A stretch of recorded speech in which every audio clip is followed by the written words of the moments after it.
The vessel that requested docking clearance at Council Station Prime carried no weapons, no escort, and no warning. Station traffic control logged it as a single mid-sized diplomatic cruiser, Registry Human, requesting an emergency floor session with less than 6 hours' notice, an irregularity that would, under normal Council protocol, have been dismissed outright. It was not dismissed. The station's senior administrator, a methodical Thrren official named Ossa Van Tik, read the request twice before forwarding it up the chain with a note attached that read, simply, "This one, escalate immediately. Do not sit on it." She had reasons for that instinct, though she would not have been able to fully articulate them if pressed. Humanity had held a full council seat for 11 years, and in that time its delegation had never once requested an emergency session. It had attended, voted, negotiated trade terms with the same unhurried thoroughness that characterized most of its diplomatic conduct, and otherwise kept largely to itself. A species that patient did not burn an emergency request lightly. The ship docked 4 hours later. Its sole occupant disembarked alone, no security detail, no aides, nothing but a single case carried in one hand and the calm, unremarkable bearing of someone arriving for a routine appointment rather than whatever this actually was. Her name, according to the credentials she presented, was Fleet Coordinator Amara Oay, and the title on her diplomatic registration read, simply, Special Envoy, Office of Accountability. No such office had existed, as far as any council record showed, 11 years earlier. Ossa Van Tik met her personally at the docking gate, a courtesy she rarely extended even to seated ambassadors, let alone an envoy from an office nobody in the station's administrative registry could find prior record of. She studied Oay for a moment as they walked, an unremarkable woman, by any measure, carrying herself with the same unhurried calm that had characterized every human diplomatic exchange Van Tik had witnessed over the preceding decade, nothing in her manner suggesting the particular gravity of whatever had prompted an emergency session. "May I ask, Coordinator," Van Tik said, as they approached the chamber's outer corridor, "what this office is, precisely? I confess our records show no prior mention of it." "It's new, Administrator," Oay said. "Established 4 years ago, within our own government, though we kept its formation quiet until we had something worth bringing before this body. I'd rather explain its purpose to the full council at once, if you don't mind. I think the context will land better delivered whole, rather than in pieces." Van Tik did not press further, though the answer did little to ease the particular unease that had been building in her since the request first crossed her desk.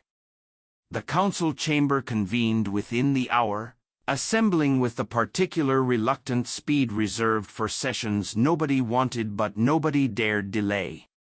17 member species occupied the tiered gallery, their representatives settling into positions that had, over centuries of council tradition, come to reflect a rough hierarchy of influence, the oldest, most established powers nearest the center, newer members arranged toward the outer rings. Amara Oay stood at the floor podium, alone, and waited for the presiding chair to formally open the session before she spoke. "Council," she said, "thank you for convening on short notice. I'll be brief about why I'm here, because I think the details will speak more clearly than any framing I could offer." She set her case on the podium's surface but did not open it yet. 22 years ago, humanity held no council seat, no formal standing to bring grievances before this body, and no recognized voice in any dispute involving a member state. During that period, 7 human border colonies suffered a sustained pattern of raids, sabotage, and infrastructure attacks. At the time, these attacks were attributed to unaffiliated raider groups, pirates, opportunists, actors with no state backing, and therefore no council jurisdiction to pursue. She paused, letting that settle before continuing. We have spent the years since gathering evidence that this attribution was incorrect.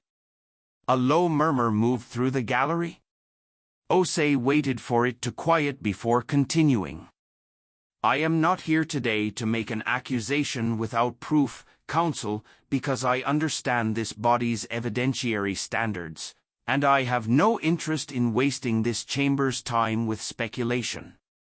I am here to enter that proof into the record, formally, so that this council can decide for itself what obligations follow from it.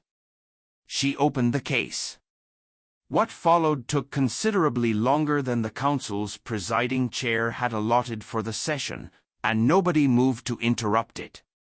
Oay worked through the evidence methodically, without embellishment, in the flat, unhurried cadence of someone who had rehearsed this precise delivery many times and had deliberately stripped it of anything resembling theater. Financial transfer records, routed through 4 intermediary shell accounts before reaching Raider logistics networks. Shipping manifests showing weapons-grade materials moving through supposedly neutral trade corridors on a schedule that correlated, with uncomfortable precision, to the timing of each attack. Testimony, recorded and cross-verified, from 3 former Raider commanders who had, in the years since, defected and provided detailed accounts of who had actually funded their operations and why.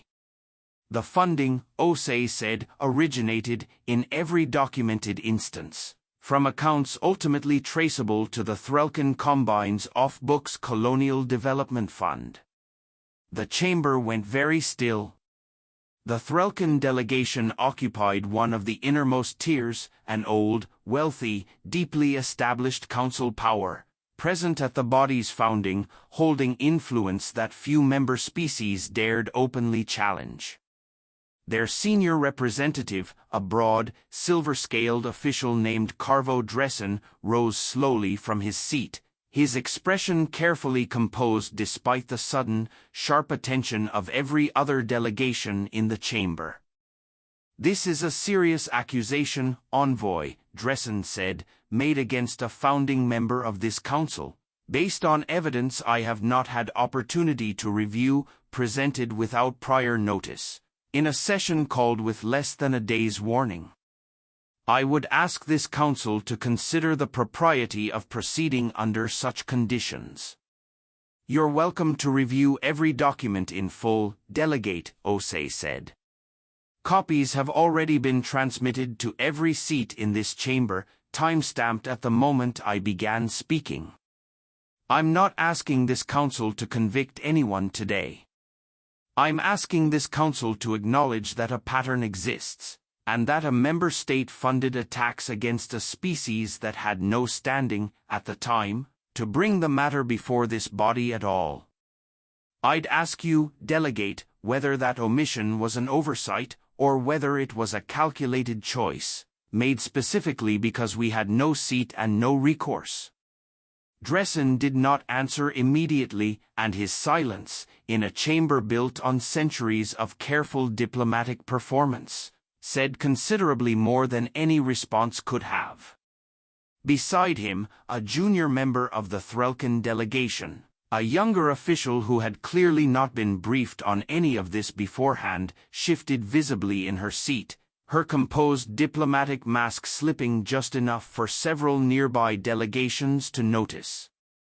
Oay observed the reaction without comment, filing it away as one more small confirmation of what she had already suspected, that whatever knowledge had justified the original operation had been held tightly, within a small circle of the Combine's older leadership, and had likely never been fully disclosed even within their own government.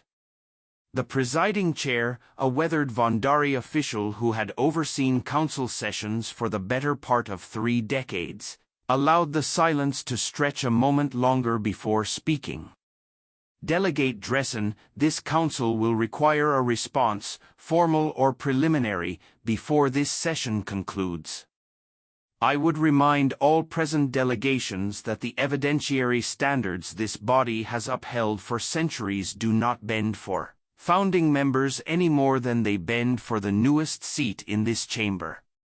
A murmur of quiet agreement moved through several of the outer tiers, newer member states, Oay noted, considerably more willing to voice support for that principle than the older, more established powers seated nearer the chamber's center. What the gathered council did not yet fully understand, watching Dressen's composure fracture by degrees over the following hour, was that the Thrralen Combine's calculation 22 years earlier had not been reckless. It had been, by the standards of established council power politics, almost conservative. Humanity, at the time, was an unaligned species, recently spacefaring, without allies, without a council seat, and without any mechanism by which a grievance against a major power could be formally raised, let alone proven. Every raid had been conducted through cutouts sufficiently deniable that even a full council investigation, had one been triggered, would likely have found nothing conclusive. The Thrralen leadership of that era had assessed the risk, weighed it against the resource concessions extracted from the colonies' resulting instability, and concluded the operation carried negligible long-term exposure. What they had not accounted for, Dressen now understood, standing before a council chamber slowly turning its collective attention toward him with the particular cold scrutiny reserved for a member caught in exactly this kind of exposure, was patience of a scale their own institutional planning cycles had never been built to anticipate. Oay had not rushed the presentation to force an emotional reaction. She had built it, methodically, across 22 years, gathering testimony as defectors became available rather than pursuing them aggressively, tracing financial records through legitimate channels rather than covert ones, constructing a case designed from the outset to survive exactly the kind of scrutiny Dressen was now, too late, attempting to apply to it. Delegate Dressen, the presiding chair finally said, breaking the extended silence, "Does the Thrralen Combine wish to respond to the evidence presented?" Dressen straightened, some measure of his earlier composure returning, though considerably more brittle than before. "The Combine will require time to review these materials properly before offering any formal response, Chair. I would ask this council to grant that time before drawing conclusions." "Of course," Oay said, before the chair could respond. "I'd expect nothing less, Delegate. Take whatever time your government requires. I'd only note, for the record, that the evidence I've presented today represents documentation my office has held, verified and ready, for the better part of 6 years. We chose to wait until humanity held a council seat, and standing to bring this matter formally, rather than pursue it through any less transparent channel available to us. I'd ask this council to weigh that restraint when it eventually decides what accountability looks like." The Vondari chair allowed a brief pause before responding, studying both delegations with the particular careful neutrality that centuries of presiding over contentious sessions had taught her to maintain. "This council will grant the Thrralen Combine 30 days to review the evidence and prepare a formal response. I would remind all present that this evidence is now part of the permanent record, and that any attempt to suppress, alter, or delay its consideration beyond that window will itself be treated as a matter for this body's judgment." Dressen inclined his head in acknowledgement, though the gesture carried none of the easy confidence that had characterized his earlier objection. News of the session spread through the wider council membership within hours, and the reaction, across dozens of delegations who had, until that day, regarded humanity's quiet, patient diplomatic conduct as evidence of a species still finding its footing, arrived with a speed that surprised even Oay's own staff. It was not merely the Thrralen Combine that grew visibly uneasy in the days that followed. Delegations from a dozen other member states, some with their own quiet, deniable dealings in humanity's early, vulnerable years, began requesting private audiences with Oay's office, not to negotiate, but simply to ask, with carefully controlled anxiety, whether their own government's historical conduct might eventually surface in a similar session. "You've built something considerably more unsettling than a fleet, Coordinator Asa Vantik observed, during a private meeting some days after the initial session, her tone carrying a mixture of professional admiration and genuine unease. "A fleet can be assessed, countered, prepared for. Nobody in this council has any idea what else your office has documented, or which government's own history might be next." "That's rather the point, Administrator," Oay said. "We didn't come here for a war. Wars are expensive, and they kill people who often had no part in the decisions that started them. We came here to make clear that patience isn't the same as forgetting, and that a species without a seat at this table 22 years ago is still capable of remembering exactly who acted as though that absence meant they'd never be held accountable. And if the Thrralen Combine refuses to accept accountability at all? If they simply stall, indefinitely, the way established powers so often do?" Oay considered the question for a moment.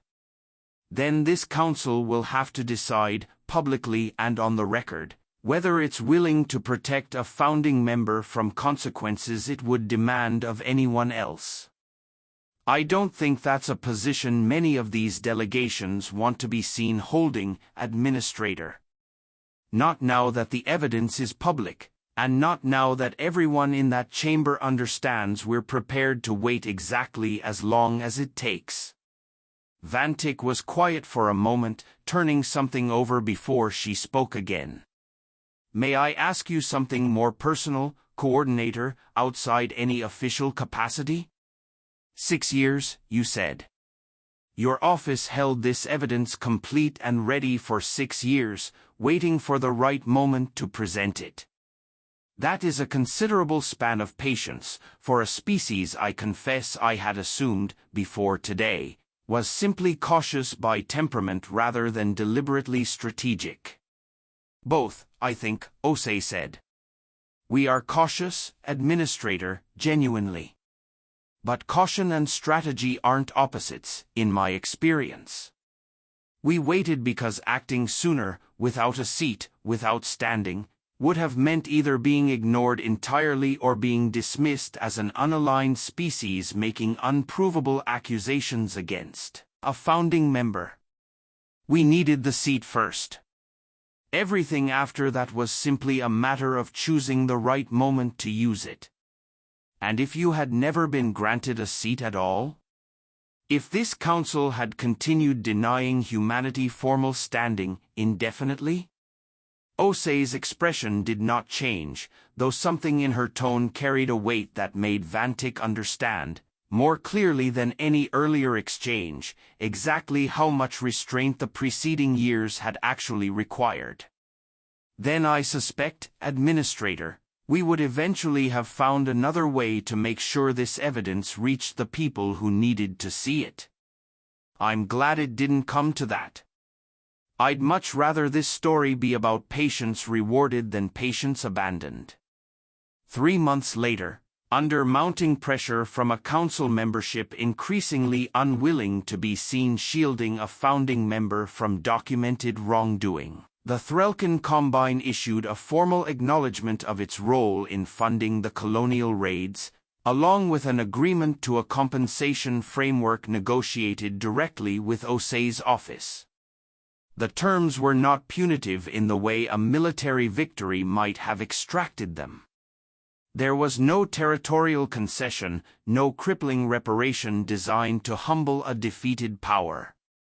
What Oay's office had requested, and what the Combine ultimately agreed to, was considerably narrower. Full public disclosure of the funding networks involved, formal compensation to the affected colonies and the families of those killed, and a binding commitment, verified through Council-supervised auditing, that no similar proxy operation would be conducted against any current or future non-member species. You could have asked for more, Thrralen admitted during the final session formalizing the agreement, his earlier composure replaced by something closer to genuine, weary respect. This council would likely have granted considerably harsher terms, given the evidence and the pressure this body was under. We could have, Oay agreed. We decided against it. I'd rather this council remember humanity as the species that held a founding member accountable through evidence and patience, than as one that used a moment of leverage to extract everything it could. I suspect the second version buys us a great deal of resentment and considerably less lasting change. Thrralen studied her for a long moment. You are, I think, more dangerous than any fleet this council has ever assessed, Coordinator. I mean that as an observation, not an insult. I'll take it as intended, Delegate, Oay said. The formal session closing the agreement drew a considerably larger gallery than the original emergency hearing 3 months earlier. Delegations from across the Council's full membership, many of them present not out of any direct stake in the Thrralen matter, but from a genuine, widely shared curiosity about how humanity intended to conduct itself now that the reckoning had actually arrived. Oay noted, watching the chamber fill, that several delegations who had approached her office privately in the intervening months, anxious about their own government's historical conduct, occupied seats near the front of the gallery, watching the proceedings with an attentiveness that suggested they were taking careful notes for their own future reference. I would ask this council to note, the presiding chair said, once the final terms had been formally entered into the record, that this resolution represents, to this body's knowledge, the first instance in council history of a founding member accepting full accountability for historical misconduct toward a then unaligned species without any military engagement, territorial concession, or coercive threat preceding the agreement. I would suggest this council consider what precedent that sets going forward. A ripple of quiet acknowledgement moved through the gallery, and Oay, standing at the floor podium for what would be the final time in this particular matter, allowed herself a brief, private moment of something that was not quite triumph, but was close enough to it that she permitted herself to feel it. A year later, the Galactic Council formally adopted a new standing provision, proposed jointly by a coalition of member states that had, in the aftermath of the Thrralen disclosure, quietly reviewed their own historical conduct toward unaligned species and found rather more to be uneasy about than any of them cared to admit. The provision established a permanent, independent accountability office, empowered to investigate historical claims brought by newly seated member states regarding conduct occurring before their admission, a mechanism that existed, in no small part, because humanity's own patient, methodical example had demonstrated exactly how such claims could be pursued without triggering the kind of destructive conflict the Council had always assumed accountability of that scale would require. Asa Vantik, reviewing the provision's final text before its formal adoption, found herself thinking of Amara Oay's calm, unhurried delivery on that first, tense day, a single unarmed envoy, standing alone before 17 delegations, who had trembled the entire chamber not with a show of force, but with the simple, patient certainty of someone who had already done the work, and was only waiting for the standing to present it. She drafted a brief personal note to Oay once the provision passed. Coordinator. The Council has adopted your framework, formally, as standing policy. I suspect it will outlast both of our careers. I wanted you to know, before the official notice reaches your office through the usual channels, that I do not believe this body will forget the lesson your delegation taught it, however long it takes for that lesson to fully settle in. Oay's reply arrived several days later, brief as her replies so often were. Administrator. I'm glad to hear it. I'd rather this council remember us for the patience than for anything sharper. I suspect that's the version of this story worth being remembered for. Vantik kept that exchange, in the years that followed, filed alongside her own private notes on the Thrralen session, not for any official purpose, but because she had come, in the course of that single tense day and the months of careful diplomacy that followed it, to genuinely value the correspondence as a marker of something she suspected mattered considerably more than the specific outcome of one dispute. She thought of it often, in the years afterward, whenever a newer member species approached the council chamber for the first time, uncertain of its standing, uncertain of whether patience or immediate confrontation better served its interests.